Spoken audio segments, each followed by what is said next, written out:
Hello guys, আসসালামু আলাইকুম সবাইকে। কি অবস্থা, সবাই কেমন আছেন? নর্মালি আমাকে অনেক মানুষ জিজ্ঞেস করতেছে যে ভাই আপনাদের এখন দুবাইতে ভিসা হচ্ছে কি না, বা ভিসার এখন কি অবস্থা।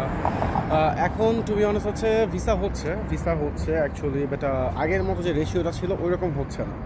আর এমপ্লয়মেন্ট ভিসা এখন আপাতত কিছুদিনের জন্য বন্ধ। আর যদি কেউ অ্যাপ্লাই করে তাহলে হয়তো বা একটু প্রবলেম হবে, জাস্ট বিকজ লাইক দুবাইতে এখানকার যারা বাংলাদেশিরা ছিল তারা কিছু অনেক ঝামেলা করছে, এখানে আন্দোলন নিয়ে অনেক ঝামেলা করছিল, যার জন্য ওইরকমভাবে এখন ভিসা রেশিওটা এরকম ভালো না। বাট কিছুদিনের মধ্যে ঠিক হয়ে যাবে, ঠিক আছে? সো আপনারা ওই পর্যন্ত একটু ওয়েট করেন। আর যদি কোনো ভিসা সংক্রান্ত যে কোনো কিছু যদি জানতে মনে হয় বা জানতে দরকার হয়, জাস্ট আমাকে একবার করে কল দিবেন, আমাকে জানাবেন। আমাকে ভিসা সংক্রান্ত যে কোনো তথ্য আমার থেকে নিতে পারবেন, কোনো সমস্যা নেই। আর কেউ যদি দুবাইতে আসতে চান, employment visa, partner visa, family visa or any kind of like tourist visa হোক, মাল্টিপল 5 ইয়ার্সের ভিসা হোক, যদি কেউ আসতে চান তাহলে অবশ্যই আমাকে জানাবেন। ইনশাআল্লাহ আমি যতটুকু পারি ইনশাআল্লাহ আমি সাপোর্ট দেবো। আমি কোনো ট্রাভেল